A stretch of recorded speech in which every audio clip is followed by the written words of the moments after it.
Hi guys, today we are going to uh, discuss the dates formatting in Excel.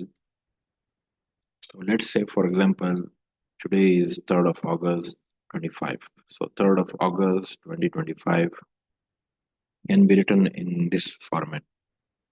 I want to change this into another format, Excel. So I will click on Format Cells. So here there is an option called Category. In the category, there is an option called Date. So I can change into this format like 14 March 2012 in this format. So you can see here it has been changed to this certain format.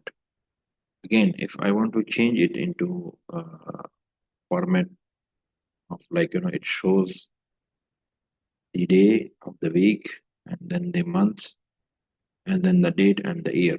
So I can select this format as well. And there are other formats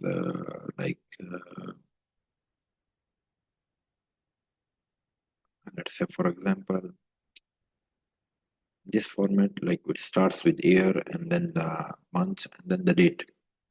So you can see here it is starting from the right side, uh, first from the left side it is year, month, and then date. Then there is another format.